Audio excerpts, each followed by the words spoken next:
everybody, welcome back to HitPoint, an anime news show, an RPG news show, a niche news show, a show where Baku and I stream every single Sunday at 7 p.m. Central, 8 p.m. Eastern Time. We'll be previewing some trailers, maybe talking about some industry news. We are live on 3 different channels right now, in fact, and we're going to talk a little bit about what's up with that here pretty shortly. But hey, it's good to see you guys. I hope you're all having a wonderful time. We'll be responding to some of the super chats that we receive throughout the show at the end.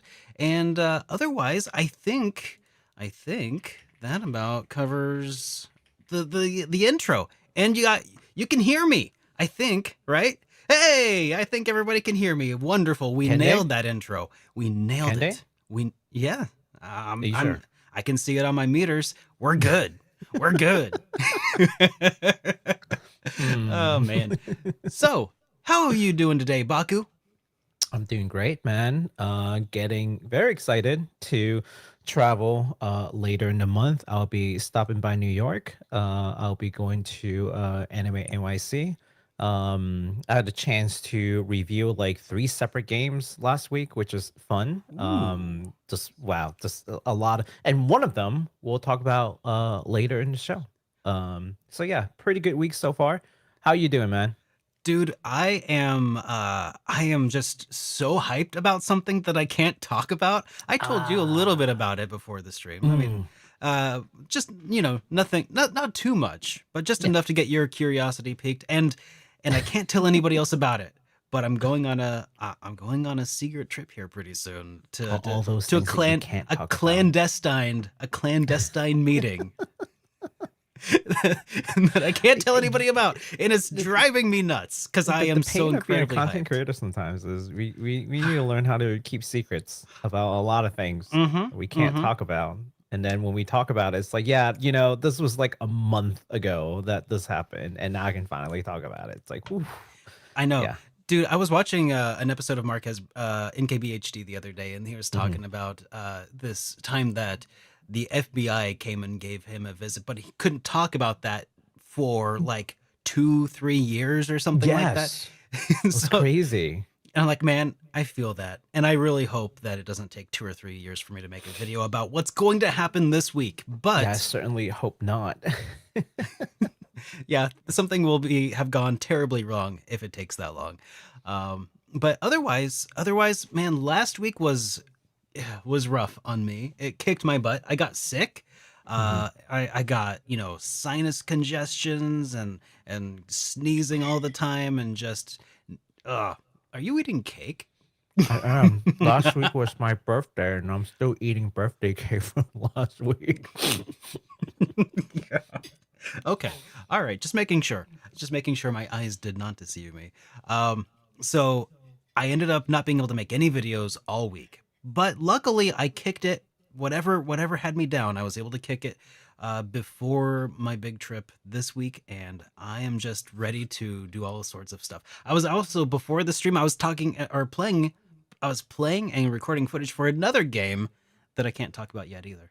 So yeah, just it's awesome. I'm having fun, but I can't tell you nothing about it. So sorry, guys. So sorry. Yeah, I guess what we can tell them about.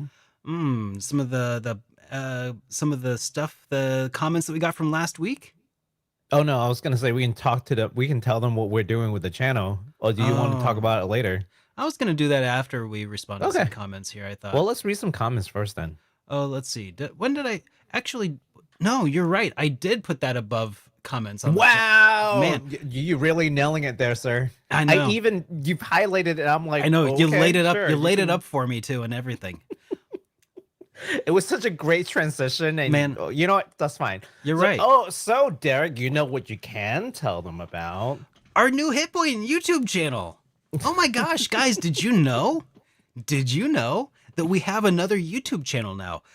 So I did actually mention this on the JRPG Weekly Update, which if you didn't watch that, well, I mean, why would you do that to me? Haters.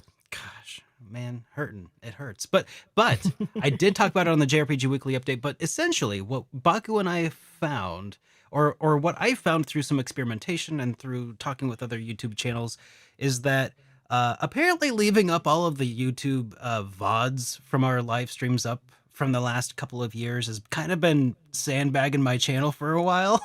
And it's been driving me up a wall for literal ages. I think I may have even talked about it at one point. Like, why is the channel just not performing as well when I'm like making all these videos and I'm doing really well? I know that the content I'm making is great, but here's the thing. I went ahead and at the advice of some other YouTube creators, I hid most of the back episodes. I went ahead and put them all to unlisted for the time being. And immediately, like the videos that I started putting out started bringing in way more views than before, which, man, I think that's a really good positive sign that YouTube done screwed up their own algorithm with live content. Oh, okay. Anyways, point of the matter is, this YouTube channel ain't big enough for the two of us. Just kidding. But but kind of in a way. So we started off a HitPoint podcast YouTube channel, specifically for live streaming and for hosting all of our old episodes of HitPoint. That entire week that I was sick, I was with like one bloodshot eye working on migrating all of the old, like almost 200 episodes of HitPoint at this point, which is that right? 200? No, that can't be. It right. couldn't be 97 yeah, episodes. like what? It felt like 200 episodes. That's how sick I was. It was 97 episodes or 92 episodes. That's how sick I was. That's insane. I know. I mean, It really in is. more ways than one. Yeah. So I migrated them all, and it was an endeavor in and of itself because YouTube has no built-in tools for that sort of thing. So it's been interesting though, seeing like that channel I've migrated videos over, and like some of the videos just randomly getting 1,000 views out of nowhere. Like what? Like the Tactics Ogre Reborn video where we talked about how like how that was coming out. That's got over 1,000 views for no reason. I saw that. I'm like, why? It's so long ago. I don't know. I told it not to publish it to anybody's subscription feeds, which was really like, I didn't want to annoy the crap out of everybody, but apparently some people just started watching it anyway. So that's good. Yeah. So I think that's also a good positive sign that like there's, maybe some other good stuff can come of having HitPoint on its own channel. So yeah. Anyways, there's a link in the video description of this live stream as of right now that you can go to and watch that right now. Also, as just a little bit of a test, a little testaroonie, we're also streaming HitPoint to my Twitch channel today. I have no idea if that's going well. Let me know, Twitch. Just kidding. I can't see what you say. Hopefully that's going fine. It'll be fine. It's fine. I'm sure it's fine. Also, so the link is not working, by the way, Derek. To the HitPoint channel. I clicked on it. It's 404. Oh, what the hey? Well, well, maybe I can fix it. I think it's because I mentioned. Oh, what the heck did it do to in the video description? It's just at HP Pod. Yeah, just there.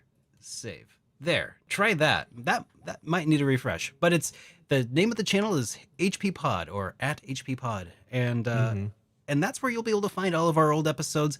We're going to still have the most current episode visible on my YouTube channel for the time being. The new HitPoint podcast channel is not monetizable at this time, so it'll eventually get there, and when it does, maybe we'll consider transitioning a little more over that way. But for the time being, we're primarily paying attention to chat on the Super Derek YouTube channel. So come on over to youtube.com/SuperDerek to participate in the chat. So all right, that I think is everything that I really needed to say about the new HitPoint channel so far. And I guess it's time to start talking about some of those podcast comments that I alluded to before. 3 weeks ago at this point. timely responses. I know. Oh god. Timely responses to your burning questions. All right. Do you want to start? Or do you want me to start? Yeah, you go ahead and take this one. Okay. So we've got a comment here from Sarcastic Wizard who says, "What do you think the games which are backlogged the most? Games a lot of people buy out of thinking, well, I will buy it now and play it later, but don't ever get around to do so." A funny thought I had was, if there ever existed a game which everyone bought because it was well promoted and looked exciting, but nobody ever played afterwards. Thank you so much for that comment. Huh. What It's are a the really games that get backlogged the most? it's a really interesting concept, and Mhm. the reason I picked this aside is because I have an inkling in the back of my mind. I have a suspicion about what makes for a game that gets put into somebody's backlog eternally. And I'm just wondering if you maybe come to the same independent thought here. What do you Hmm. think? Games that get backlogged the most. Yeah, it's tricky, right? Huh. Yeah, okay, so the comment says something along the lines of, I'll buy it now and play it later, but don't get around to doing so. I do that a lot. I know, Like me I too. would have these. Okay, I'll give you an example. So every October, okay, I would do this thing called Spooktober, Yeah, where I stream on Twitch nothing but horror games, all different kinds of horror games, Resident Evil, 2D horror, things like psychological horror, like all kinds of horror games, on Twitch. Okay, yeah. and then last year, I saw a whole bunch of them coming out in like random times of the year, and I'm like, oh, ooh, that would be good for Spooktober. Yeah, that would be so cool. That would be so fun. Yeah, I think people will really enjoy that. And it's like a pretty short game, and it's not too expensive. Why don't I just pick it up now because it's on sale, right? Mm-hmm. You know what I did in October? What's that? I didn't stream at all in October because I was on hiatus. Oh, So, yeah, so much for Spooktober and so much for all these. So now these games are like a year old and they're just sitting in my, to play. But I can imagine like I would do things like that where I'm like, oh, this game is on discount and ooh, that looks like a fun game that I can play, and people will be intrigued. More specifically, I think short games on discount are the ones I keep stocking up on. yeah. Not the long games. The long games I have plans for them. Mm-hmm. Like Yeah. if you give me like a Trails game or something or a Persona game, I have plans. I know what part of the year I would tackle those. It's a small like gap filler games that I keep stocking up on. Like when I don't know what to play, I'll just pick out one of these, and I never do. All right. So here's my suspicion Hmm. about what makes a game something that somebody backlogs. And Okay. and I think, Hmm. I mean, and this isn't like necessarily like applies to all games, but I feel like this results in more backlogs per capita, if you understand what I'm More getting for, backlogs per capita. which is sequels to story-based games where the story events carry over. Oh, you're right. That's You're gotta be right. because I'm like, because I had been picking up all the Trails games Hmm. for a long time in order to play through them. And as I play through them, or as I would like get ready to play them all, like I'd be like, oh yeah, I'm playing Trails in the Sky, gotta get Trails in the Sky SC, and then the third, and then and then I got Trails from Zero. I'm like, oh, that means I gotta put Trails to Azure in there. Oh, and I gotta have all four of the Trails of Cold Steel games, plus Reverie, because that's also there. And then every time they got me hooked, and now I'm like, again, they just keep releasing more games. So I'm like, three behind at this point, I think, with Daybreak and then Daybreak 2 coming out in just like less than a year from now, Yeah, apparently. they're Early speeding up with the 2025. release schedule too. It's, So, I know. So I feel in my heart of hearts that it is the sequels to story based games that get backlogged the most, especially the more successful ones. So, like, I wonder how many people really enjoyed Final Fantasy X and then got like to 10-2, and then they're like, this looks a little different from what I wanted out of a 10-2, and then just like left it in the backlog because it's a sequel, but also it's like it's not bad. It's just not quite like what I would have wanted in a 10-2. So I 13 wonder then. if that also kind of just took backseat for a lot of people, because the people who did Right. play it really loved the battle system. You know, but anyways, that's I feel 10-2 like battle system was actually really good. Like Right. I can say all kinds of mean things about it, but one thing I will say about 10-2 is 10-2 battle system is actually much better than 10 to me, anyway. But anyhow, no, I get your point. And it hits kind of close to home because yeah, you know what I said about planning for Trails game? I kind of lied. I have in my inventory behind me right now Zero, Azure, Yeah. CS 1 through 4. Okay. I have Reverie right here to the bottom quadrant here. Like I have this little drawer at Reverie and up Daybreak. So I have all the games up until Daybreak from Sky 3 completely unplayed. They're just sitting there. And that's just Trails. And then I have like the Tales games, which are like, oh yeah, I like Tales games. Oh, this is on discount. I'll play it at some point. It's not even a sequel, Yeah, you know? It's not even true. a sequel per se. I've Right? I have played Symphonia one. sitting there. I've played one of the Tales games, and the rest are in my backlog. So it doesn't even have to be sequel per se. It really doesn't. It yeah, really doesn't. it just has to be part of a series. But it does require the ones that do require a certain play order, I think. Oh, it makes it worse. Amplify the effect. Yeah. Yes, absolutely. Yeah, Mr. Invalid's in chat right now, and he's gonna talk about me not playing Arise very soon because apparently he really liked it. We'll get to it. Thank you again, Sarcastic Wizard, for writing to us. Yeah, it's a really great question. Next up, this one came from It's Victoria G, who says, buying JRPGs is as much of a hobby as playing JRPGs. And that's a fact. Sometimes collecting is really its own hobby. So sometimes you really shouldn't, if you were a collector, it's okay to have a backlog as big as this giant wall behind me, that you honestly can't really see it from there, but yeah, that's my copium anyway.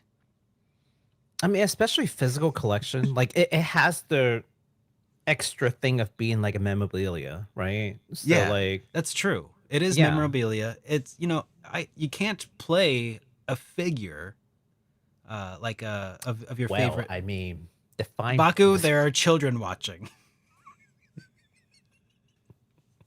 No, I'm just kidding. No, I mean it as in like the amiibo. Come on, you could Yes. totally interact. Yeah, Yes. Derek, get with the technology, sir. It's 2024. It is 2024, and Do you amiibos are no remember- longer relevant. Remember Square Enix tried to release the NFT version of Cloud figure? Yeah. Oh my gosh.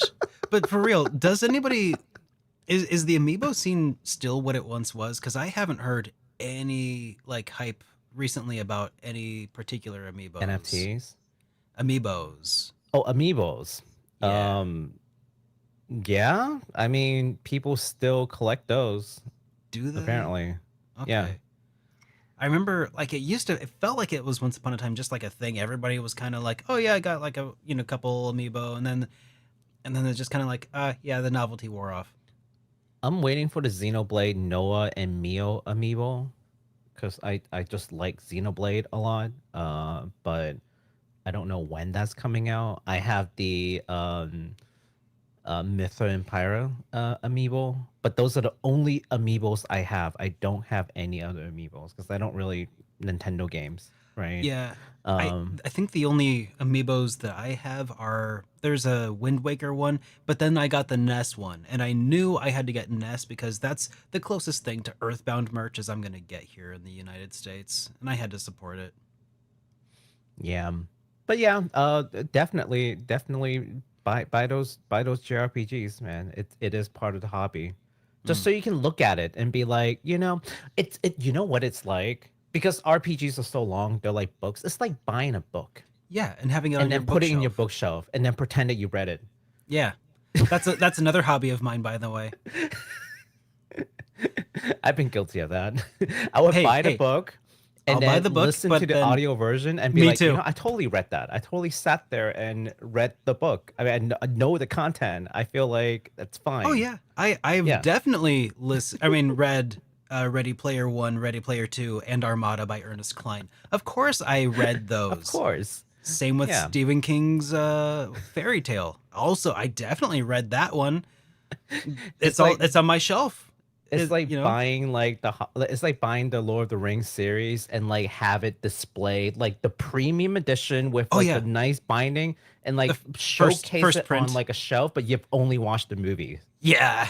Yeah, I know what goes on though. I know all the memes. Yeah. So I feel like I've earned the right to do this. Yeah, I think you've successfully called out every one of our audience members today. That's wonderful. That's okay. We're just saying that we're one of you, Oh right? yeah, It's okay. exactly. All All right. right, Well, you want to thank take this you, next one? Victoria.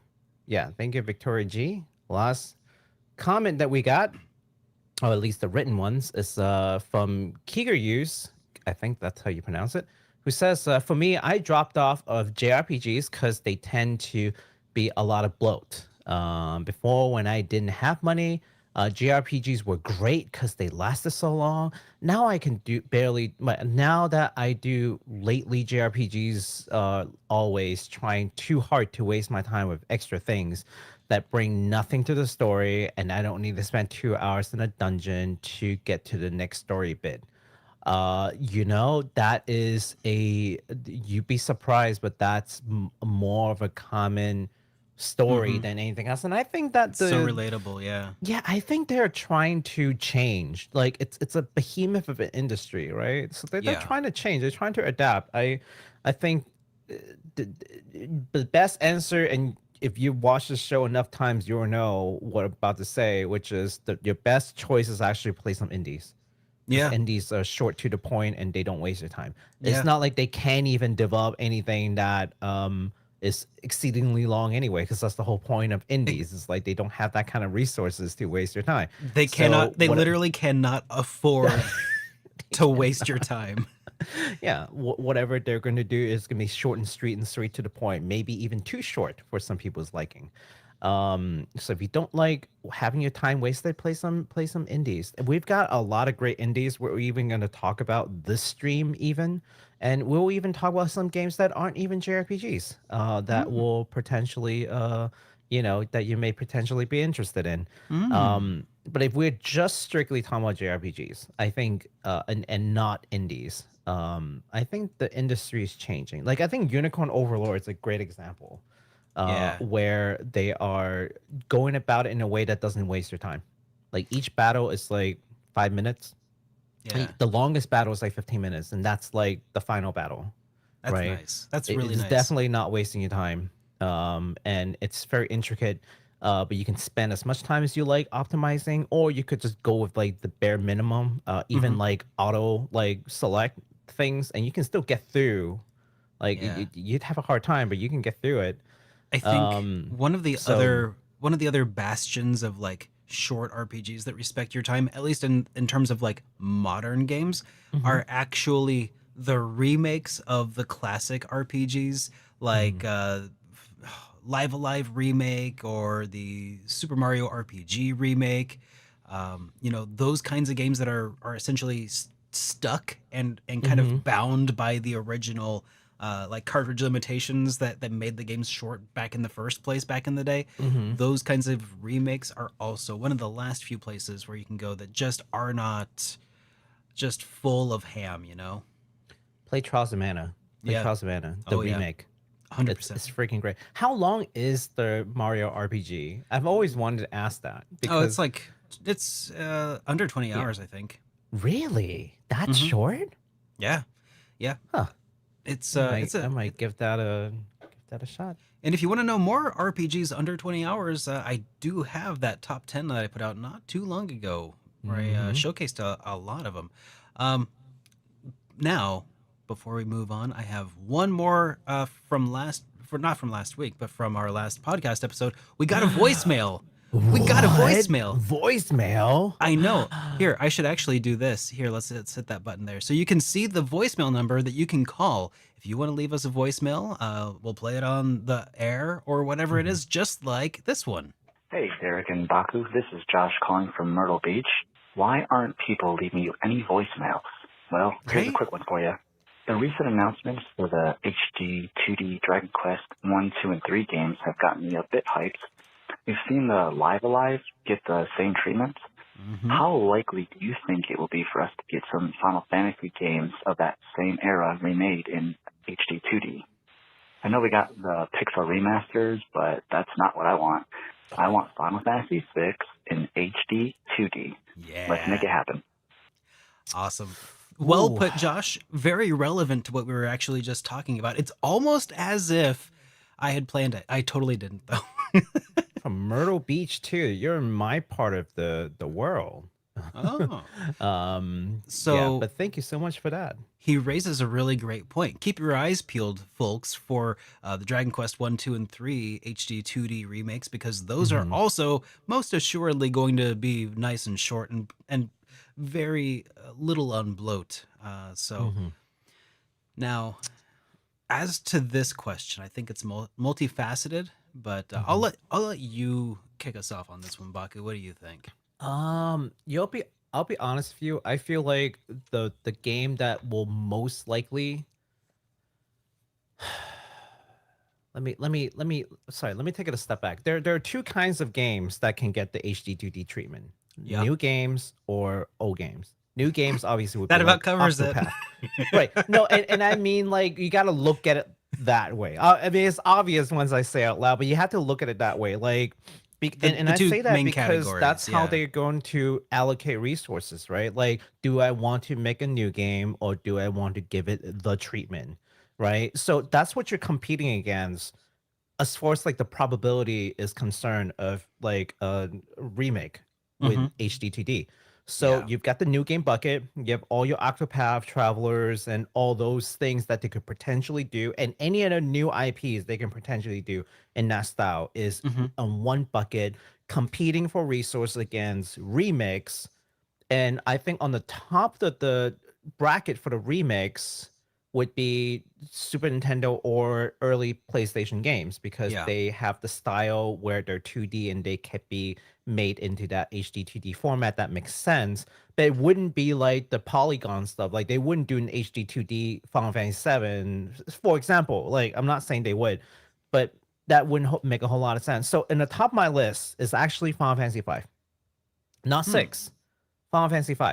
And the reason is Final Fantasy V is a much easier game to do.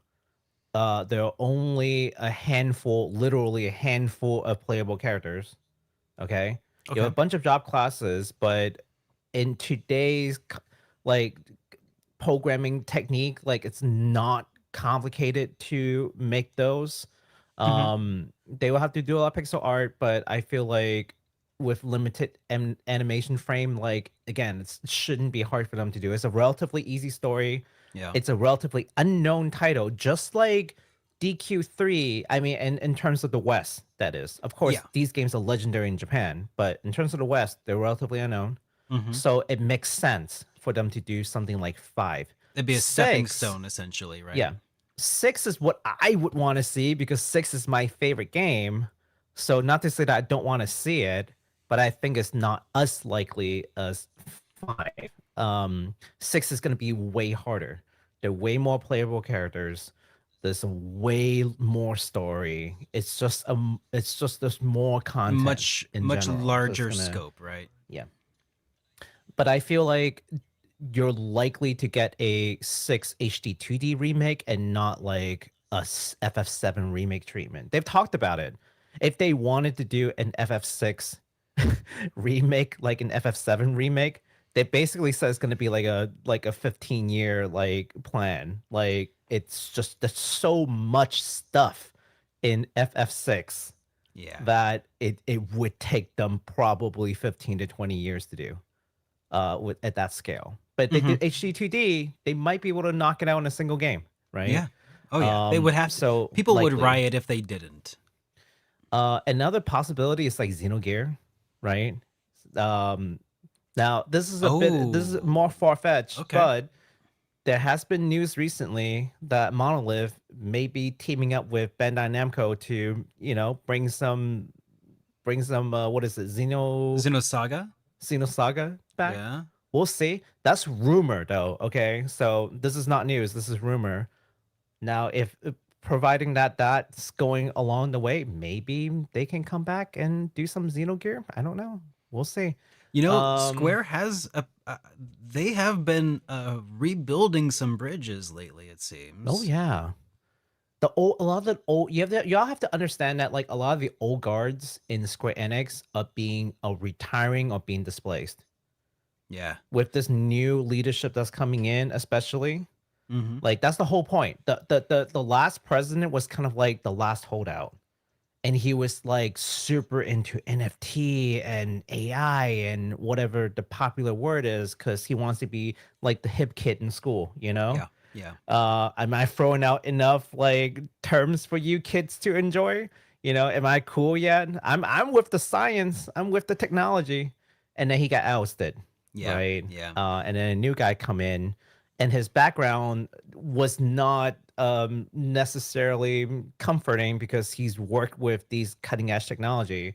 But his action is showing that he's not really trying to make the quick bucks with NFTs.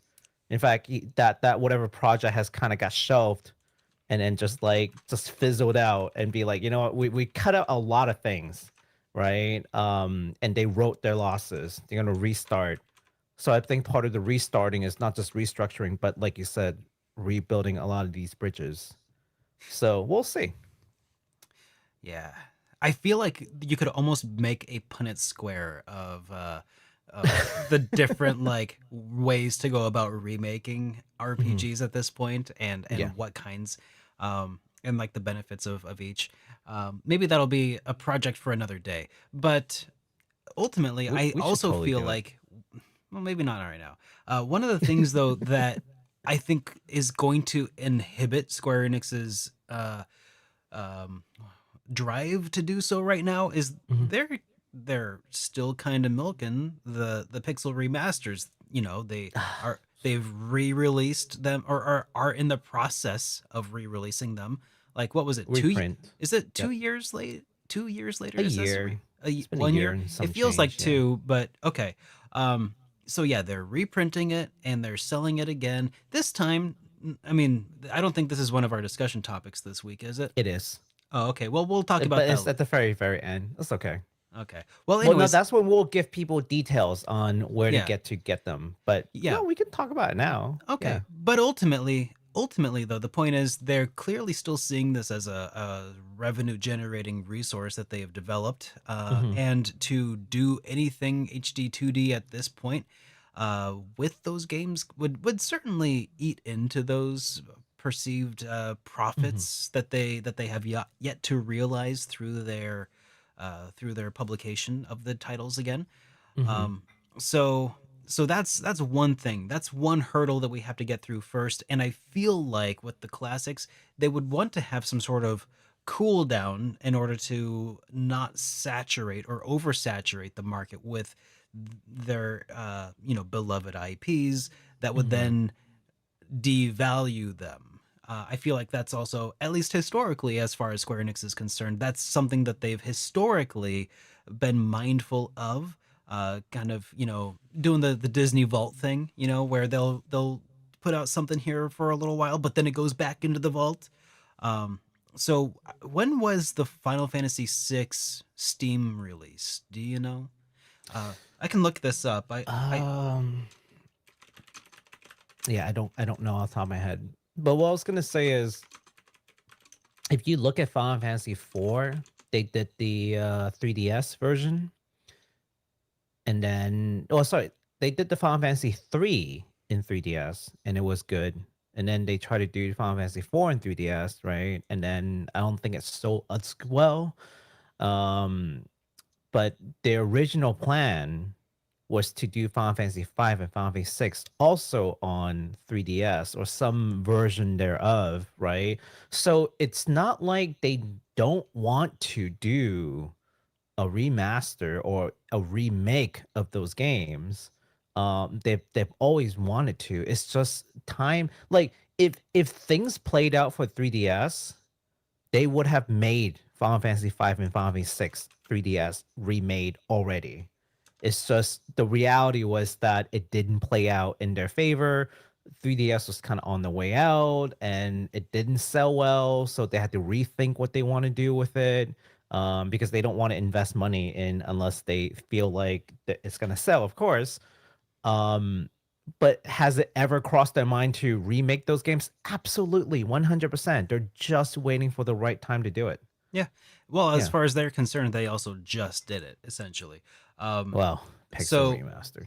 yeah. So for context, Mhm. the terrible The the cell fan phone hated version. yes, that one Uh-huh. was released in December of 2015 on Steam. Oh And wow, and so so long ago.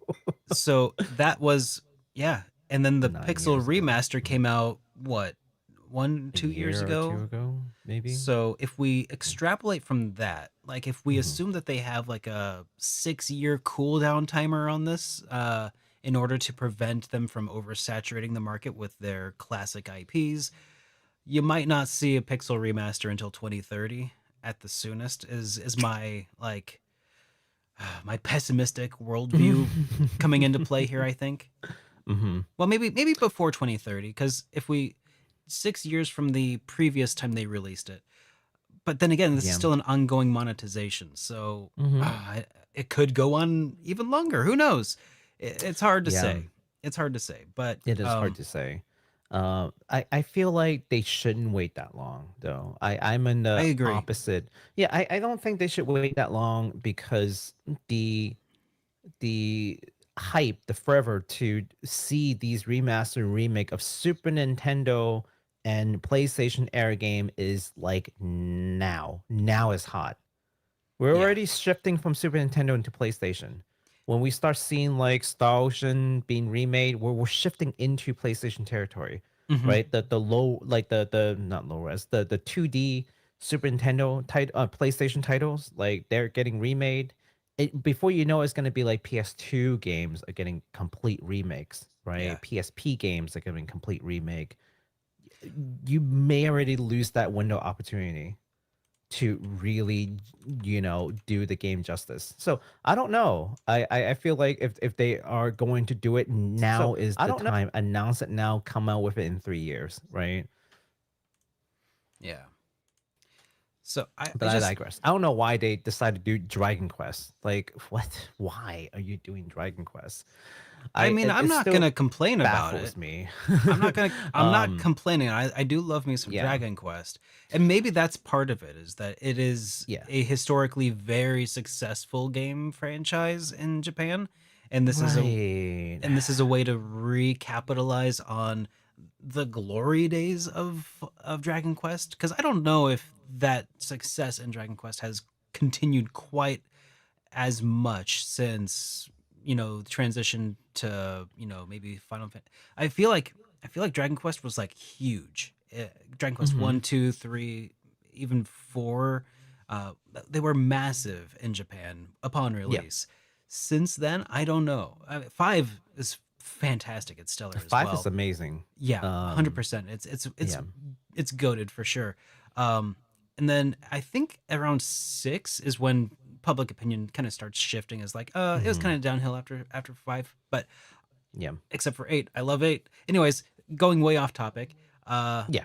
I feel like this is a way for Square Enix to sort of recapture their high school touchdown memory. Their when they peaked in high school. This is them reclaiming their glory. They're trying to recreate the early successes, and I don't know if it's gonna work out quite like that, Yeah.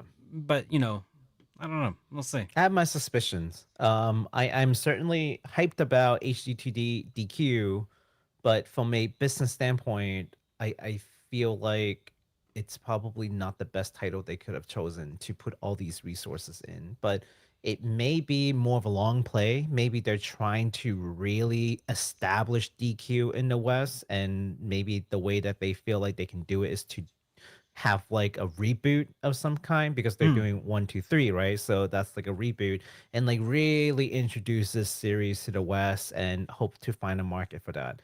So I can see it, but I also feel like it's probably not the best Yeah. decision, but we'll see. Yeah. I can see both. Yeah. All right. Elephant in the So- room though, Chrono Trigger. What's that? What? Chrono Trigger. You want to talk about HD2D? How do we Well- not talk about Chrono Trigger? I mean, oh gosh. Oh gosh. I don't. That's I, the elephant in the room, man. Like, you want to talk about HD2D remake? Let's talk about Chrono Trigger, right? I mean, okay, yeah. Do I want it? Yeah. Do I want Square Enix to make it?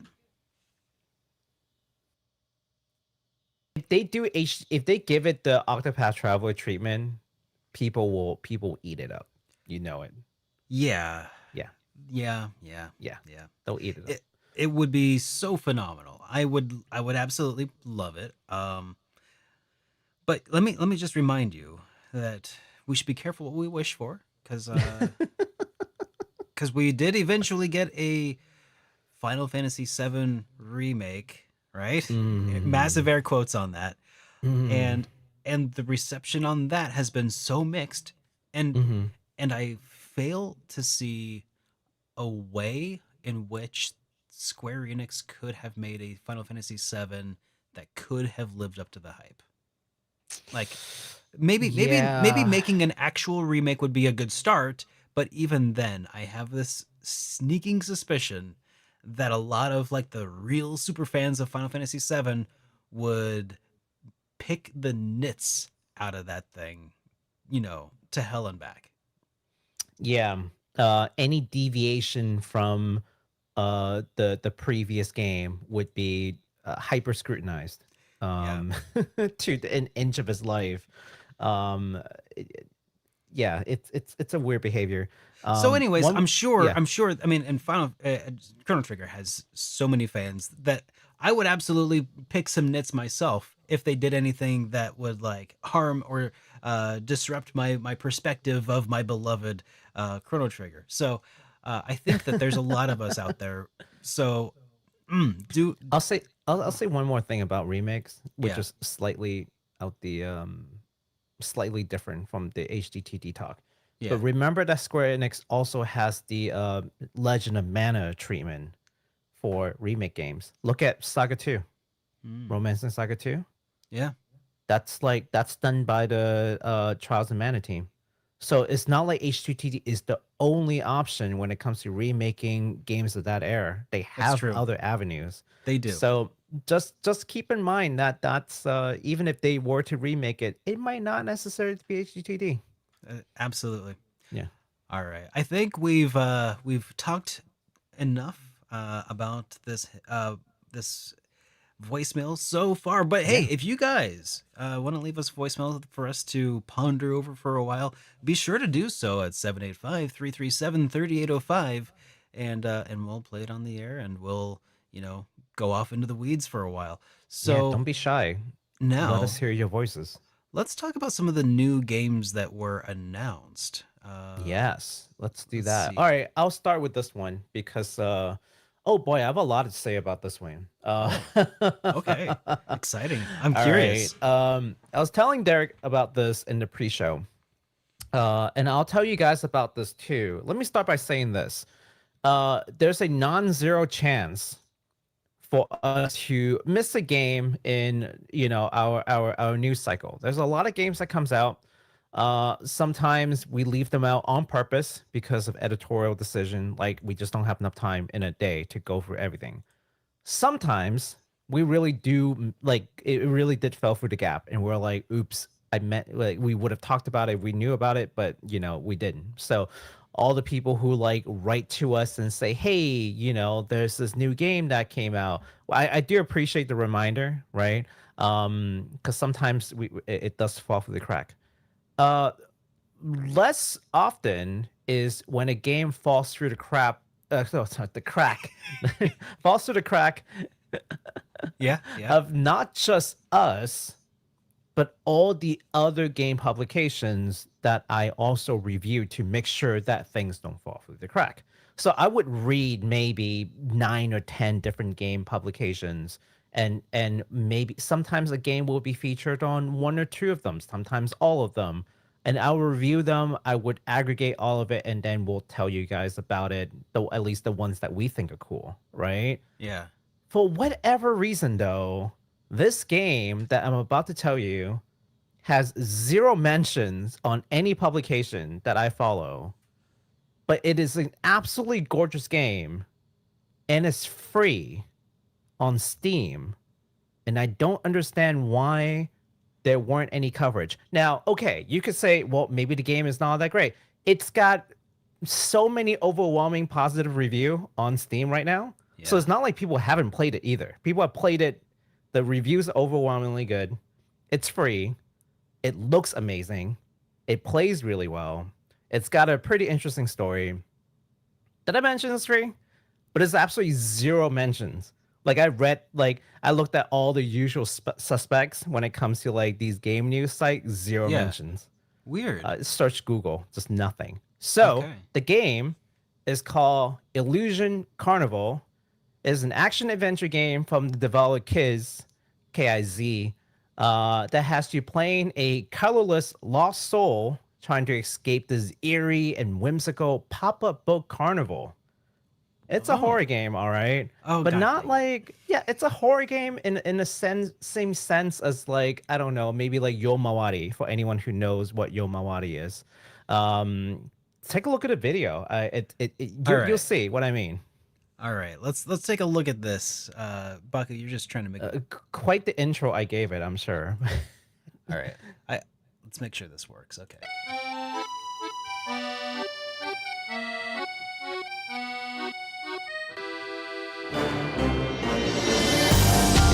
Absolutely gorgeous game. The sound design is fantastic. It's kind of more of an action adventure. It is definitely paper cut, but like on purpose paper cut. Yeah, it's part of the aesthetic. It's part of the aesthetic. It looks amazing. The character designs are very nice. My only gripe on it is the translation's not done particularly well. But I imagine they don't exactly have all the budget in the world. Yeah, that tracks. So the art is amazing. I love the way that they play with the perspectives to like really give you that like eerie atmosphere. Yeah. And the game is free on Steam right now for chapter 1 anyways. There's no date or pricing information for future chapters, so they might start charging later, right? But so far it's free, and you can play through that first chapter for free. And it's a relatively new game. And this game came out the first chapter came out in July, early July. So it's been a month. Okay, yeah. Yeah, so it's been a month for anyone to talk about this, and they haven't. And I'm like, all right, well, if no one will do it, we will. So it sounded like musically is cool, visually very cool style, and it's free. And free also probably means it's probably pretty short, so it's probably not full of filler. So 4 hours. I got through it. You could probably get through it in like 2-3 hours. I think it's a worthwhile play and exploration into this game. Neat. So if you're strapped for time, you could probably knock it out in a couple of lunch breaks or something at work. Yeah. So absolutely. Awesome. All right. Well, in that case, I'll go ahead and move along here to our next one, which comes from the creator of Assault Spy. Warzen just announced their newest work called MIGHTREYA. This is a 3D action-adventure game with aerial superhero battles. Let's see. Did I add that onto my... I don't think I added... Oh, wait. This is the one that's on... This is the Twitter one, yeah. Okay, there we go. That's why I couldn't find it. Okay, so yeah, this... Whoa. Gosh, wait for me to hit the play button. Holy moly. Okay, so I'll share my screen here, and...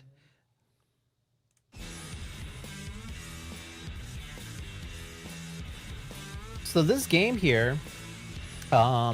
definitely got some inspiration from My Hero Academia. that's cool. I I'm mean, gonna watch. hence the might. I'll just play it just again. replaying. Yeah, I'll just play it again because that's cool. It's 11 seconds long. It's a super short trailer. Yeah. It is like super recent announcement. That's why. Now they have separate like gameplay videos from the creator's Twitter page that you can take a look at on your own. Yeah. However, they don't have like a well put together trailer yet. Okay.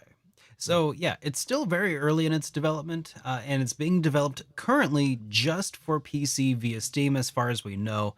But we'll let you know more as more is revealed. Yeah. The game is called MIGHTREYA. Yeah, MIGHTREYA. All one word, but it's camel case, so capital R, capital is. It's actually not camel case, but I camel cased it for you before you read it as MIGHTREYA. Did you? Oh, well, yeah, thank I did you that so so much. you can pronounce it. I appreciate that because that could have been it could have been MIGHTREYA. And Yeah, MIGHTREYA. Yeah, well, the main character's name is Rhea. That's why I know it's probably MIGHTREYA. Or MIGTREYA. MIGHTREYA. MIGTREYA. Yep, that's it. MIGHTREYA. Yes. But seriously, that looks so cool. So go check it out, and we'll let you know when it's got more information out there for us. Hang on 1 second. Let me just spell it for people on chat. Okay.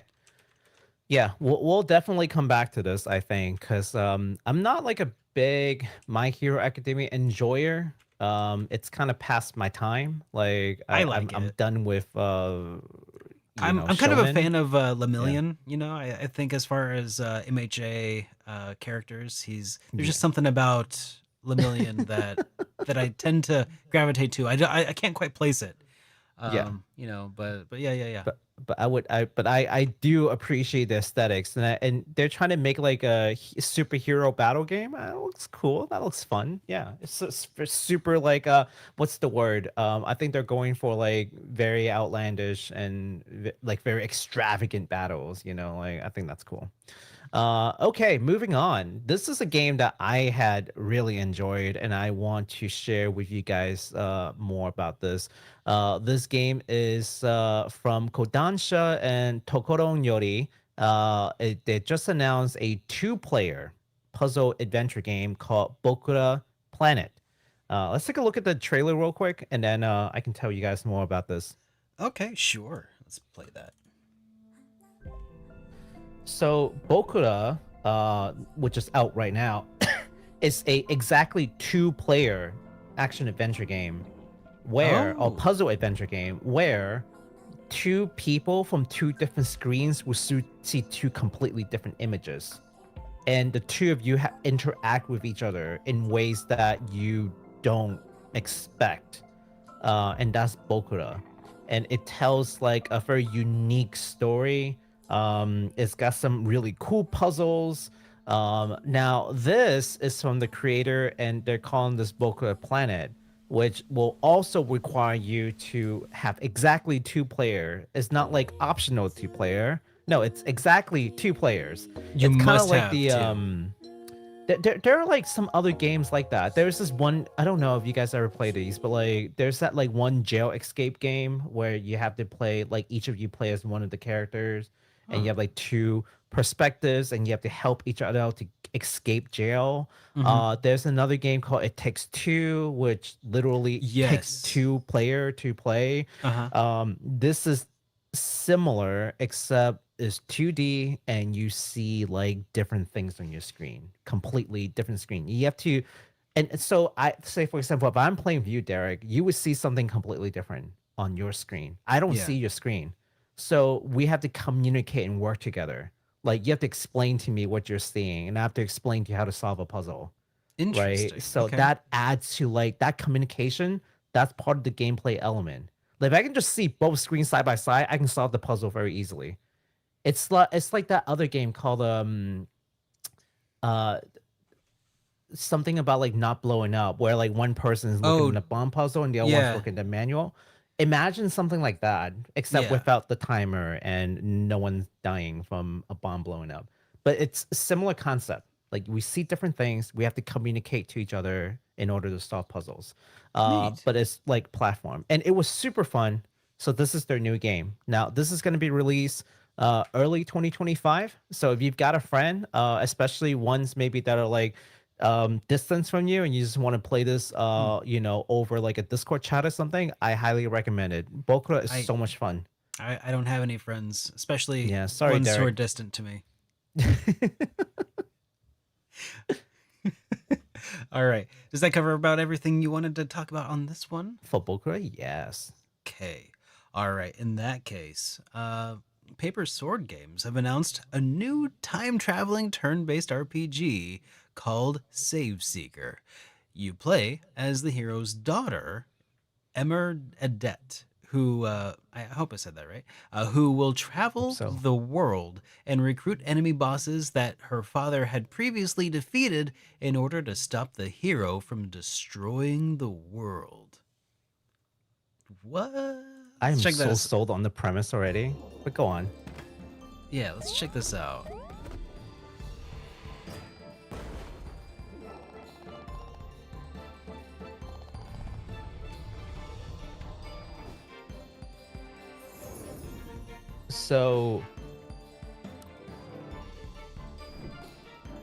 So basically, there's this little dragon that travels with the main character, and the main character defeated all these bosses along the way, got to the final boss, defeated the final boss, and then come to the realization that he needs to completely recreate the world and get rid of all the magic.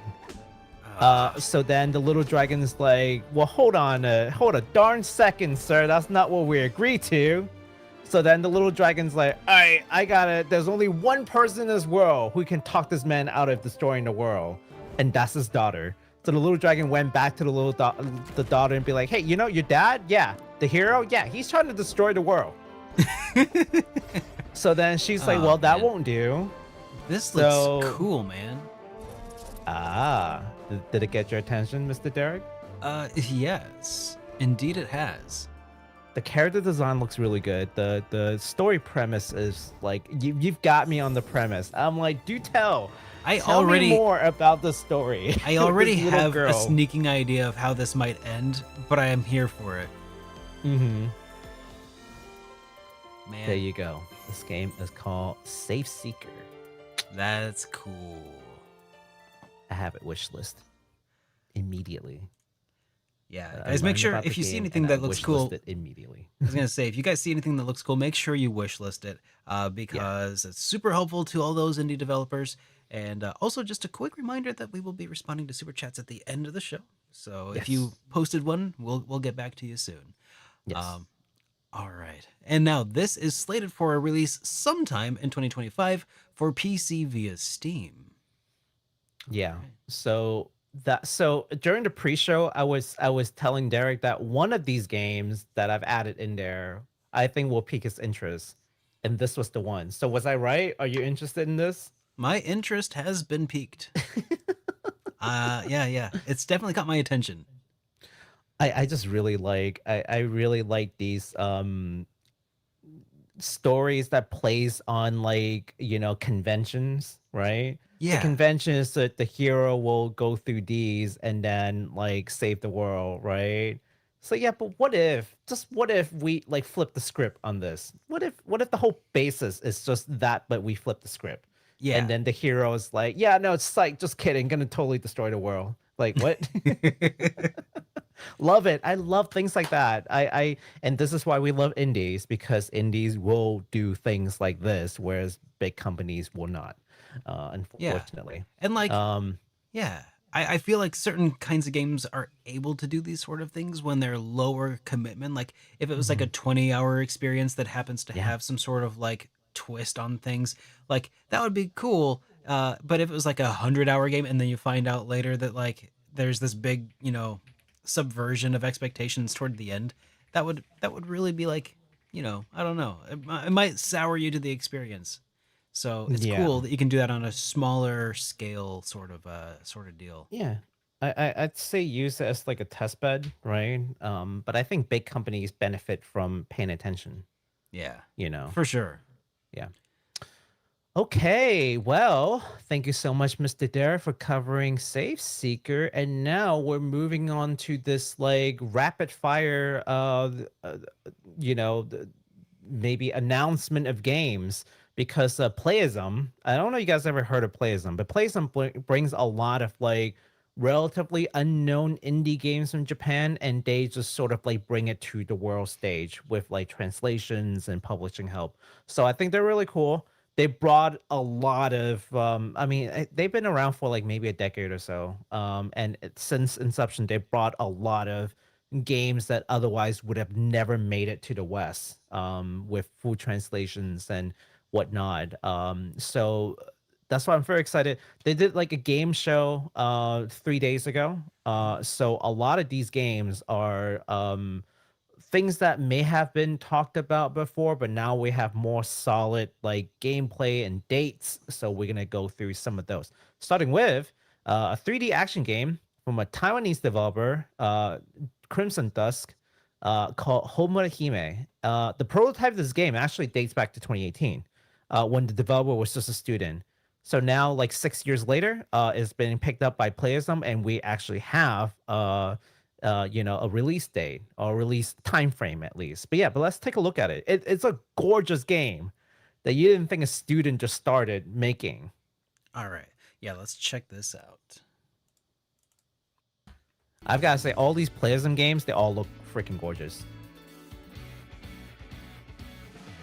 This is like a beautiful 3D Kind of action game. RPG. Yeah. Did we talk about this once already before with like the... We have not.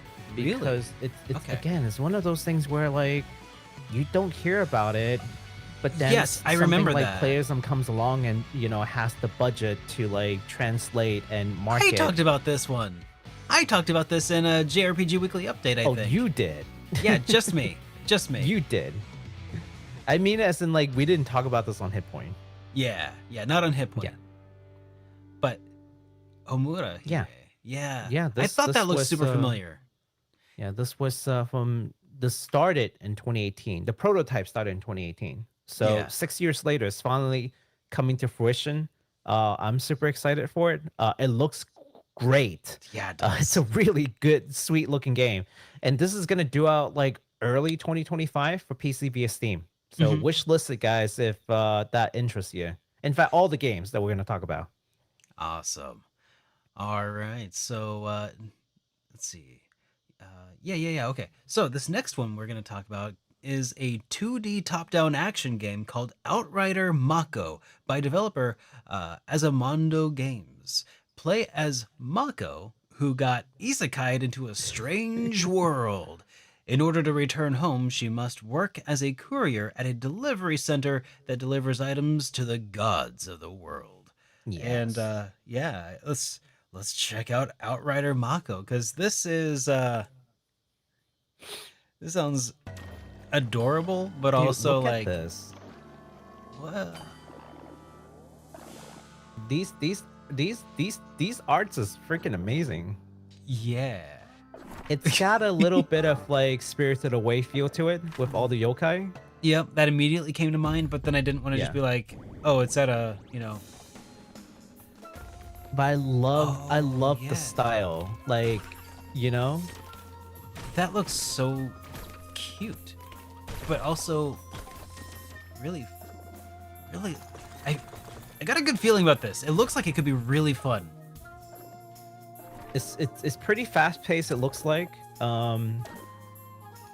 But this is very like Shinto kind of like feel, where like it's not like Olympian gods, like Yes. it's like gods of all things, kind of like a kami Yes. kind of deal. It's got yokai that you have to fight against. That looks sick. Beautiful game. Yeah. Cuteness is justice indeed. Okay, there. Let's pause that. All right. All right. So yeah, the game is slated for release this winter via Steam. So, I feel like winter. it's pretty wild how much PC gaming is just getting so many cool games these days that I would have assumed years ago that I would have assumed had to have been console games, you know? Just I don't know why. Well, I mean, I think it has to do with the indie movement too, But because it's 100%. just way easier to publish on PC than on a console. Yeah. As an indie developer, like I throw it on Steam, throw it on Epic, throw it on like itch.io. Even if you Mhm. just wanted to like do like a quick self-publish, you can just do that Oh yeah. versus having to go through all the stuff and you get PlayStation to like take your game on or something. And for me, I feel like the PC has become a more desirable way to play ever since getting my Steam Deck. I'm starting to Ooh. enjoy it. I've actually started to play on it and make it my own and make it usable. Mhm. I can actually record gameplay footage What? while I stream it. Like Wow. while I play it, I can record Mhm. locally like it's a computer because it is. Yeah. It's Yeah. Yeah. and it looks beautiful in a video. I love it. Wow. I didn't Yeah. even know that. Yeah, it took some, some shenanigans, but Mhm. it's a Linux machine, so shenanigans is its middle name. So it's Yeah. pretty I think the awesome. hardest part is just like trying to fit it into your like lifestyle, Yeah, like that's your habits, you know. exactly. All right. Next up, we've got a game that is described as a deep diving action strategy game called Million Depth. Um, you play as a human girl named Moma, who is visiting Earth to find her one and only friend by diving down 1,000,000 floors underground. Oh my god. Okay, So so this the way sounds like a this pretty long game. right, the way the story goes is something like this. This is like far into the future. Moma's crew in space succumb to this mysterious virus, and she's the only survivor. And so she's been talking to someone who is from Earth. Uh, and then one day that person stopped messaging. So now she's trying to find that friend by diving down 1,000,000 floors into hospitable parts, the only hospitable part of the planet left for human. So it's interesting. Let's take a look at it. I just want to preface this by saying that if you made it through one floor per second, it would take 11 days. Hopefully they can go through like maybe 10 floors at a time. I don't know. Yeah, let's hope. Let's hope. Yeah. All right, let's check this out. 1,000,000 floors.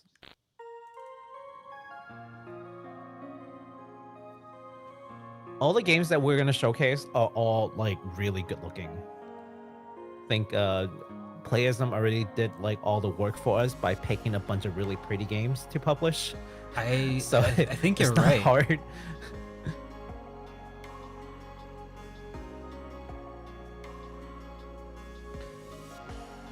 Maybe MoMA is just really banking on finding them before they go through all million floors. With 1,000,000 layers. Layers, maybe not floors, layers. Layers. Okay. Layers. The deepest depths of the earth. Who knows? Maybe they'll be in the 30th layer you go to. It's like, just kidding. Did I Instead say of a a million. million? We just got really good on the RNG. I was just exaggerating. Why? Oh, there's a million, but she was only 30 down. Yeah, so this is a strategy aspect. That's I'm interesting. not sure exactly how to play it. It seems very unique. There's a side-scrolling parts of it. There are Component, sure. battles, but then there's like the drilling down aspect. Yeah. And I can it's not see that. simply like, here, drill 1 floor down, 2 floors down. Like, there's some kind of mechanic, some kind of strategy to drill down, too. That's pretty sick. Yeah. Indies, man. Exploring different ideas. Just saying. All right. Yes. And that's also coming out early in 2025 via Steam. All right. So this one I'm super excited for because I've been keeping an eye on this project on Twitter for a while. And now we can talk about it because Yes. Playism gave us one more information about the upcoming sci-fi action RPG from Atelier Mimana called Haruka Beyond the Stars. Beyond the Stars. This is an intergalactic adventure that follows a young boy named Yuki who will travel in search of his father who left on a space journey and then never returned. Yes. All right. Haruka Beyond the Stars. Let's check this out. That's sort of like level 5S look. Yeah. Love it. Like it looks Jibby, slight level 5. Oh man, it looks to me so much like Dark Cloudy. Mm-hmm. I hope he has like do they have a gun also? Yeah, a ranged attack. Like if you can switch between ranged and melee. Oh man. I think the guy is It looks melee like it. and the girl is magic range. Okay, because that's also how Dark Chronicle or Dark Cloud 2 was. Where you could switch between the two characters to do melee or ranged. No, wait. No, they both had melee and range options. I will say that I'm excited for all the games that we talk about today, but I'm the most excited about this one. Well, I appreciate you letting me talk about it because it is so cool. So good. I know. What a beautiful looking game.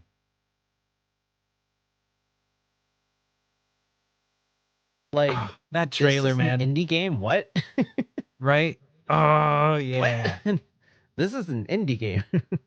I know. It's crazy what indies are able to do. I mean, it used to, and I still love pixel art, but like it used to be that's all they could do, but now they're doing so much more. And I love it. So anyways, this is slated to be released in 2025 for PlayStation 5, the Nintendo Switch, and also PC via Steam. Yay, more ways to play. Oh man. So again, it was Haruka, Haruka, Beyond the Stars.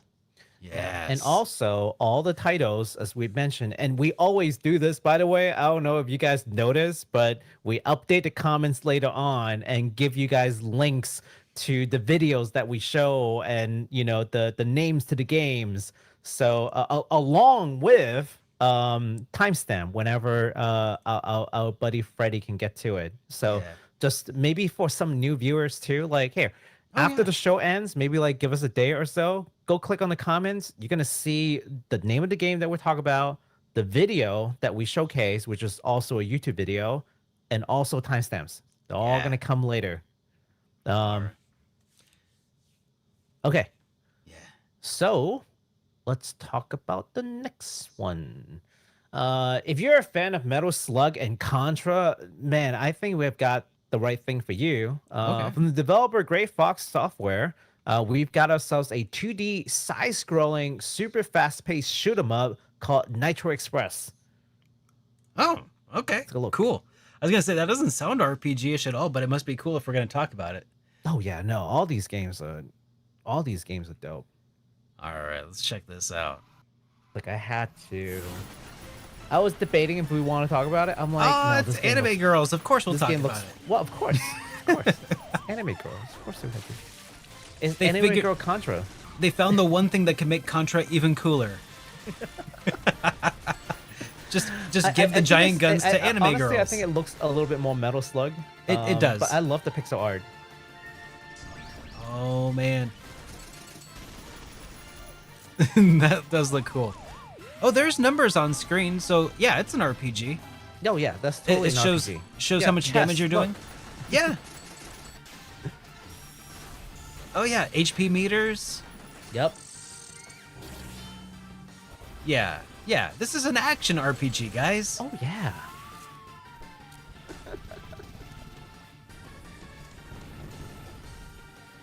Oh, that does look dope, though. Yeah, I saw this whole thing. I'm like, why can't not talk about it?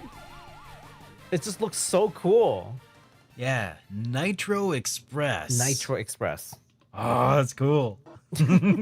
I'm never gonna play it. I know it because it's just not my jam. But I want to be the kind of person who plays that. I will probably make an exception and play this one. You I'm not think? big on it, but I'll play it. Lately, I've been playing a lot of. I've made it so that there's one day out of the week while playing an indie game. I've made it so that I will stream some games, but one day out of the week is guarantee I'll play an indie game. And Oh. and so I've got to tell you, I feel so much better about things now that I've gave myself a time to play indie games. Yeah. uh my appreciation for games in general has greatly increased. I highly recommend people trying to set some time aside just to play indie games. Yeah. They're so good, guys. Like, don't think it's like the indie games of yesteryears where like you go through some like shady website and it's like a beta build and like that's your indie. Like, no, indie games today rivals things from big studios at like half the budget.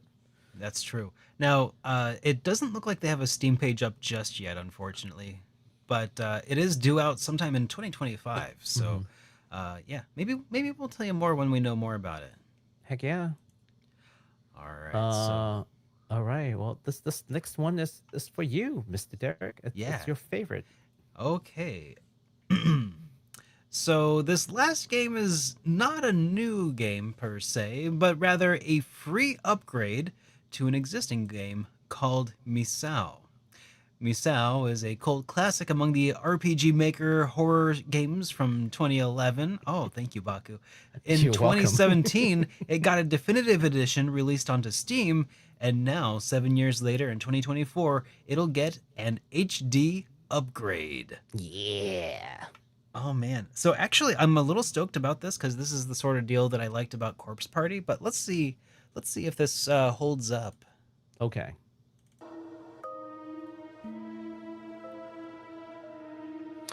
So I played this before. Misao is the same creator of Mad Father that actually already has an HD definitive version as well. Okay. Yeah, so as you mentioned, they have quote unquote definitive Hey! edition already on I heard- Steam. No reason to lose your head, gal. Oh, well. So the head's right there. Okay. Oh, she found it. Okay, that's good. I was a little concerned about that.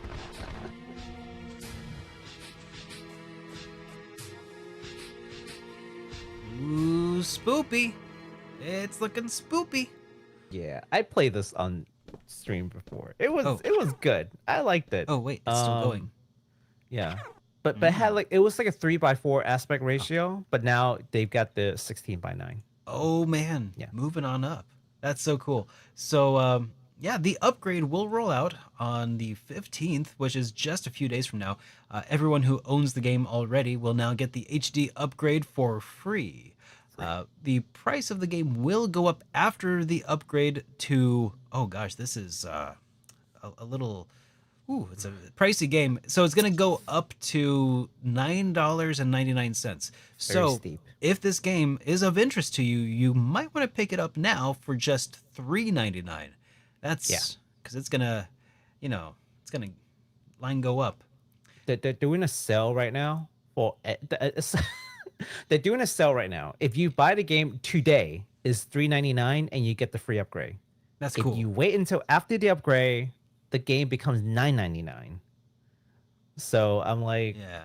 You may as well get it maybe now. Pick it up now. Maybe do You it may now. as well. I mean, it's only you might $4. as well. That's like the cost of a cup of coffee these days. Okay, a cup of coffee from like Starbucks is like $6 now, which is ridiculous.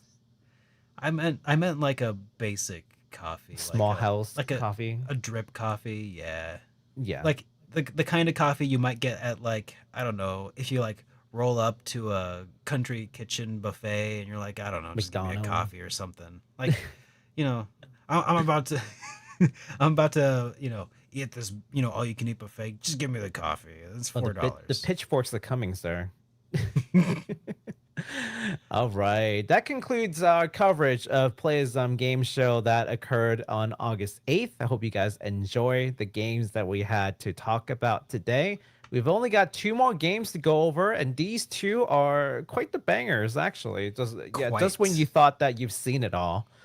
Here's one for you. Type Moon and Bandai Namco announced that they'll be releasing Fate Extra Record, which is a complete remake of Fate Extra, the series RPG that was originally released on PSP. Let's take a look at the trailer real quick, and you guys will see what I'm talking about. All right, let's check it out. Yeah, so they're rebuilding this game from the ground up. I think this is about the time when it got like really popular. Like Fate was like always pretty popular with people, but once they released like Fate Extra, it really took off, and then that led to like FGO, and then before you know it, everyone knows Noxuverse is basically just Fate, which is a thing that I don't like, but it's what it is. I'm completely uninitiated, so this is interesting. I mean, I know that Fate was like an anime series, but it's a multimedia franchise. Catch me up here. Multimedia franchise, yeah. Okay. Was it also a visual novel series? It started off as a visual novel series. Okay. So Type Moon is well known for doing visual novels that are based around the same world. This looks cool, though. You have like Tsukihime. You have Okay, this looks cool though. Other games. Is there? Do I need to have experienced anything in the Fate genre play this? No. Okay, I can just dive in with this. Yes, you can just dive and in. Then from there I have an anime series I could start watching if I wanted to. I guess you're going into a another rabbit hole if you do that. Okay, so it's disconnected then. Well, let's just say that they're all connected in some way, shape, or form. Okay, but it is mostly All of them. self-contained. This one. Okay. All right. This looks good. This looks really good. This looks really good. Why does this look good? I've been able to ignore the Fate series for this long. Why does this look this good? Well, making you it can difficult. always play the original Fate Extra. That's on PSP. You can always do that. Did that? But yeah, did but that it come looks out like in they the have last- completely revamped everything. They rebuilt everything. The battle looks different. I don't know how the battle system will be like. The original battle system was kind of clunky and slow. This looks nothing like the original battle system. So I don't know what they're doing with it. Hopefully for the better, because quite honestly, the original game was not that great. But this looks much better. It's much faster. It's more responsive looking. It looks Obviously sick. the art's improved dramatically over like 15 years. Yeah. I guess that just goes to show that some remakes really can be okay if they're not HD 2D. I guess. All right. Now this game is well, I should finish off by saying that this game is slated for 2025 release. You'll notice that all of the game are coming out like 2025. I know. This one though is on PS4 and 5 and Switch and the PC via Steam. So many ways to play this one. All right. Well, now everybody, I already talked a little bit about this once upon a time in JRPG Weekly Update, but in case you missed it, have you guys heard of this little game, this little indie RPG that a lot of people tend to love? It's an action RPG called Crosscode. If you heard of it, if you like it, you should check it. If you haven't heard of it, go check that out first and foremost. But if you have, just know that Radical Fish Games, the developer of that, just announced their newest action RPG called Alabaster Dawn. And this game will have a focus on developing settlements as the player helps out the various locals. And it appears to be an action RPG following the same sort of vein and building upon the combat and puzzles of everything from Crosscode. So let's take a look at the trailer for this as well.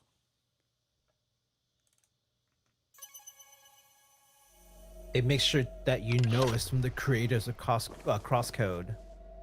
Yeah. I will say that this is my second most excited game. Haruka comes a little bit above, but this is not far off from it. Now, I've been told by many people that the combat of Crosscode and by extension this game is reminiscent of the combat of Terranigma, which has really piqued my interest. And why have you not played it yet? I don't know. That's what I'm saying. I need to like move this up in my on my list, especially Crosscode. This looks absolutely gorgeous, though. I've heard nothing but great things from people who's played Crosscode. So, Yeah. I have no doubt. I mean, this looks amazing, and got my attention for sure.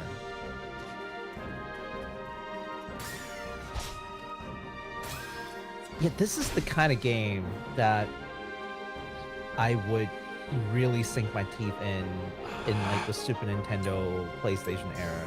Yeah. Oh man, that is gorgeous pixel art. Yeah.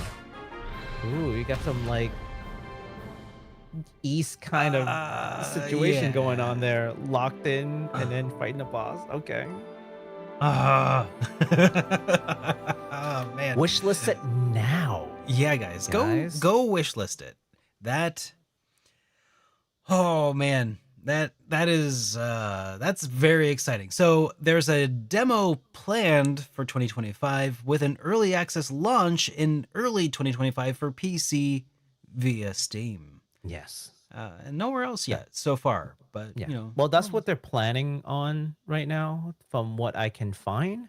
They can always change their mind at any moment. So, you know, take this with a grain of salt. That's what they've told us. Yeah. Alrighty. Oh, okay. So I did allude to a bit of news earlier. Here, let's change our section overlay to That's all the games we had to share with you. Hope you guys liked all those games, because I actually like all the games that we talk about today. There were some that I also was kind of curious about talking about, but didn't. We ended up not having quite as much time as I would have liked. But check out Gothic also, guys. They're remaking Gothic. If you want to take a look at there's this like showcase trailer they put out that looks pretty sick. It's like 10 minutes long, and it looks. I mean, I never played the original Gothic, but it kind of looks kind of like The Witcher in a way. I don't know. That might be an insult to people who loved the original games, though. I don't know. I don't know, but it looks cool. Go check that out too. But we have some merch to talk a little bit about. Yeah, I don't know if adding it to the merch section was the right move. Probably I not think the it right should have move. been Yeah, earlier. yeah. But, okay, so I'll just say this though. For people who are interested in getting their hands on a physical copy for Final Fantasy 1 through 6 Pixel Remaster Collection on hard copy, Square Enix just announced that they will be doing a reprint, and the pre-orders live now in the Square Enix store, Amazon, Best Buy, and GameStop for America. Now, if you live elsewhere in the world and you're interested, definitely check your local game retailers, because as some of you guys may know, Square Enix has this like notoriously high shipping fee. So if you want to avoid that, check your local game retailers and see if they're doing the pre-order. I know Canada has like a different thing, and then like Australia might have like a different thing. Last resort, go to Square Enix. But if you can help it, and if you are interested and you missed the original hard copies from like a year or so ago, I mean, now's the time. Legit, I just want to boycott the Square Enix shop in general, just because of how badly they botched this last release. Wait, which release? The release of Final Fantasy Pixel Remasters. Oh, where they did the launch at midnight on some random night, and then they sold out before I woke up and checked my Twitter DMs to find out that I had missed out already. But then I went on to PlayStation and got a copy anyway. So, anyways. It is worth noting, though, that this is a slightly different version than the original version that launched on their website all that year ago or more. This is going to be the anniversary edition, which has a different cover so that, just so you know, if you got one of the originals or paid a scalper, this won't undermine your intrinsic value, I guess. So you don't have to worry about that. So this is going to be, your version of the game will still be probably really well sought after by collectors and stuff. But the anniversary edition, it's like the greatest hits. It's just like that. It's almost as good. Still And it comes $80. actually, it's better because it comes with a sticker pack. It comes with stickers. It's Yes, true. it comes with stickers. the stickers look bad.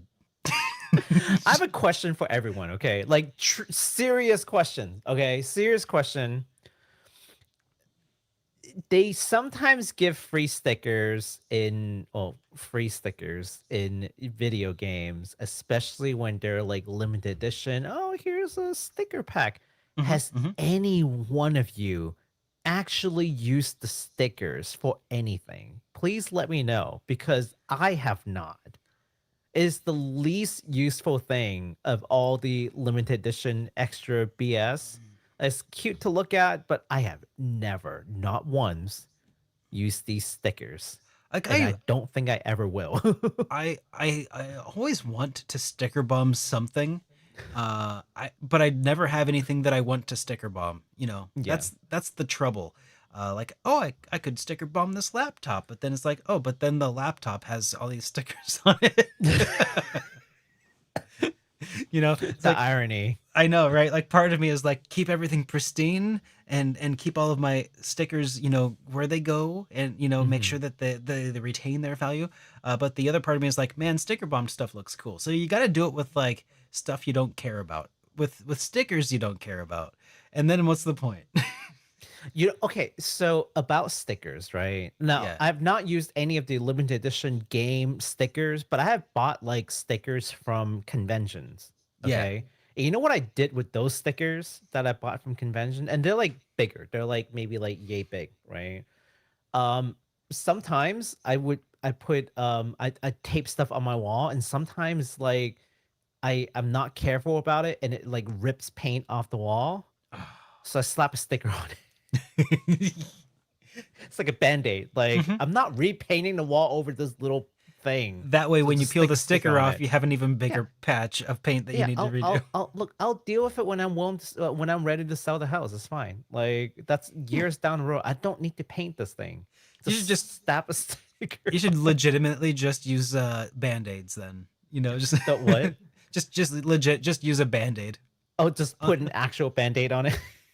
I'll call it art. I mean, someone stuck a banana with duct tape and sold it for like $10,000 or something. Why couldn't I do that? I just put a band-aid I call on this my... piece "A Sucker Is Born Every Minute." I'll just make some BS about society and the human condition, and then pass it off as something profound. All right. Well, speaking of passing stuff off as profound, let's go ahead and respond to some of our super chats that we've gotten through. Wow. Okay, I see that Derek has woken up and chose violence today. Go for it, sir, please. Right.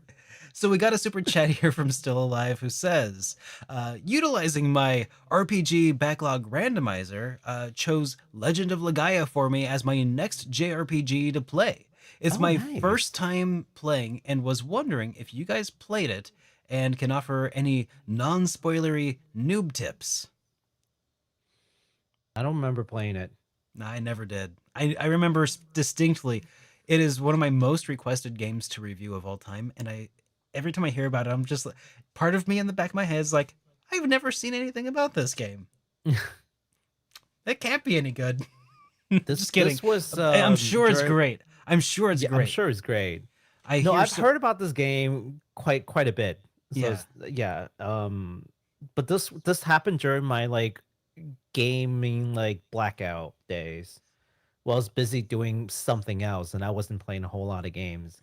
And then I sort of reconnected with gaming after college, and then by then I didn't want to go back to play that. So I just never did.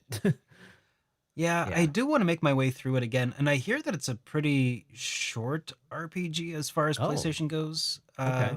I think I could be wrong. In fact, I'm probably wrong. Most of the time, when I go off based off of just something I remember, I'm probably wrong. uh, HowLongToBeat.com says that Legaia is 37 hours. Oh, that's So it's, nothing. I mean, for the main story. If you want to be a completionist, it's like 60. So, I mean, like, whatever. Yeah. So standard RPG length, right? Yeah, exactly. Yeah. Uh, so, it's not that bad. So, um, tips. Make sure you have a save card. Yes. That's important. It actually is kind of funny how I actually got a comment on one of my videos not too long ago. They were talking Mhm. about, it was a comment from somebody who said that they had recently started playing through, or were going to be playing through Breath of Fire 3 on their PlayStation 2 because they heard it was backwards compatible, but Mhm. they have a PlayStation 2 card and they can't save their game and they're wondering what they can do about it. They've and it's interesting how much of like the old institutional knowledge of like being from there in the time, like we take for granted. Like I knew you need a memory card for PlayStation 1 to save a PlayStation 1 disc on your, even if you play on PlayStation 2 because it's backwards Mhm. compatible. But like Yes. that sort of information can just kind of fall into obscurity, right? It's pretty wild. Wow. I never even thought about that, to be honest with you. Yeah, it's Huh. just interesting how that kind of institutional knowledge disappears because you don't, like, we know it because like everybody knew it, Yeah. but It's like then common knowledge, right? but where does the common knowledge come from when like new generations approach playing on their own? Like there's so many pitfalls, right? They just don't play it. Yeah, it's just well, just they, just don't. no, they just use DuckStation apparently. Yeah. Apparently that's really good these days. I hear, so I don't know. Well, no, I figured they just don't play like on OG hardware, right? And then Mhm. so Typically, right, it's like emulators. but even if you play on a PlayStation 3, you have Mhm. to know to go into your settings and create a PlayStation 1 memory Or a card. virtual card, right? Or Yeah. whatever. Yeah, Yeah. which is Yeah. it's kind of weird and interesting, but okay. Um so yeah, there's all kinds of weird isms that you can get caught on. Let's see. Next up, we got a question here from Bluebird who says, "Do you guys think Star Ocean series is done? I read somewhere that the last few games didn't sell very well."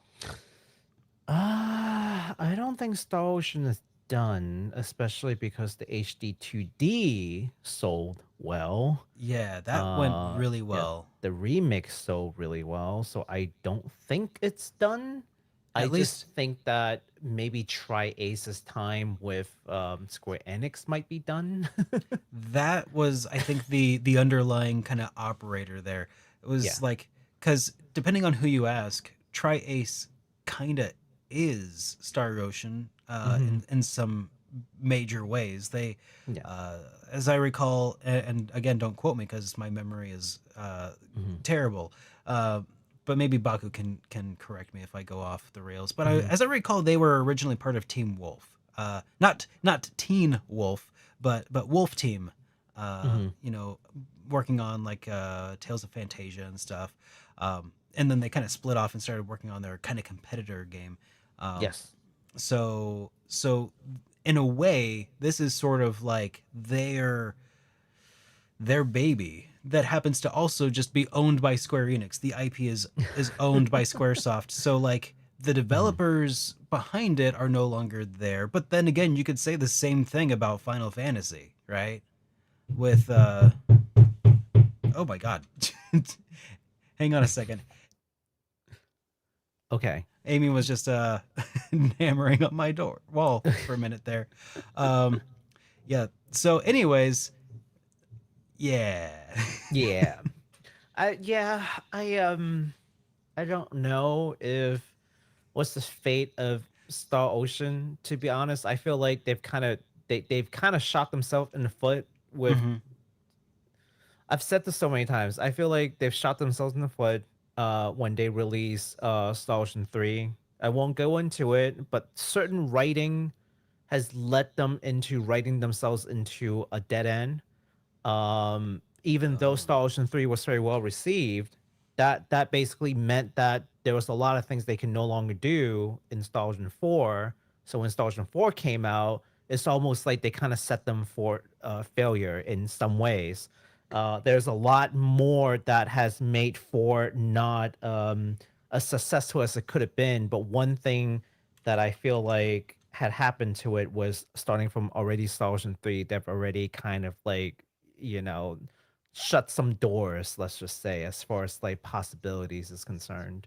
Um, the thing that you all have to understand about the Star Ocean universe, like, you know, and no pun intended, is that they share, well, the same universe, like the timeline of each of the events happen in this singular universe, right? Mhm. Um, and so anything that happens in one game that is that is large enough scale will have to be true for other games, if that makes sense.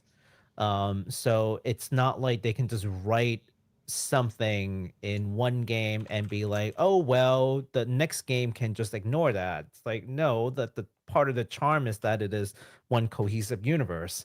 So when you write something that's too out there that affects the timeline, you can't just like unwrite it in another game in a way that isn't very awkward. And basically Well, they've kind of like wrote themselves into a corner with I'm 3. I'm not entirely sure what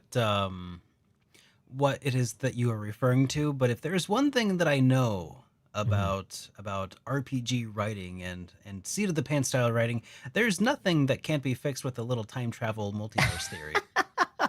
Well, I mean, the whole, like, you know, they could always do time travel, but I feel like part Just of the just yeah, part of multiverse it, you yeah, know? part of the charm for Star Ocean is that it's almost like a Star Trek kind of thing. You know, with the different Okay. generation of Star Trek, it's like an ongoing timeline. You can plot all the different events through like a timeline of what happens, and as these people explore the different planets or whatever, right? There's a reason why after 3 they went back to the origin. So Star Ocean 4 talks about the beginning of the voyages. There's a Okay, reason yeah. for that because they couldn't write anything else, Because they wrote the end right? of the world already. Well, I mean, maybe. with I don't no know. spoilers, but let's just say that it's to that extent of like story ending I that gotcha. they couldn't write past it. Yeah. They shot themselves in the foot for no reason. May I add, there was no reason why that had to be the thing. Yeah. Jeez. All right. Well, so sorry, Bluebird. I hope that that helped respond to the question that you posed. I don't know if it is the end of the line for Yeah. Star Ocean, at least in its current iteration. I do think that it's going to be changing, although I don't think Square Enix, especially after they released that HD 2D, I don't think they're going to be ready to walk away from it, you know? Yeah. All right. So then finally, we got this one here from Eagle Knight who says, now I have an idea for my trash burger stickers. You just patch your walls, man. Just stick the sticker to the wall. Yep. Why repaint it? I don't understand. Why repaint it? It's just like a botch. You're gonna mess it up. Just put a sticker on it. Yeah, just And that's yeah. fine. And when it's time to sell your home, or when you're done with the lease and you have to like give it back in like good condition, then repaint the whole thing and you're good, right? Duh. Oh man. All right. Good home improvement advice is good home improvement advice. Only from HitPoint, by the way, guys. That's right. The most professional renovation stream on this side of the internet. Absolutely. All right. Well, that about does it for today's episode of Hit Point, guys. I hope that you enjoyed our show. If you enjoyed it, please be sure to drop us a like or a thumbs up on whatever podcasting platform of choice you happen to be experiencing this on. You know, whether that be Apple Podcasts or Spotify or wherever. it's much appreciated. And then I guess we'll see you in the next one. Baku, have you got any final thoughts for the people? Wish list all the things that you find interesting, because that really does help all the indie developers. Nailed it. Have a great night, everybody. Wait, wrong button. There we go. The most professional.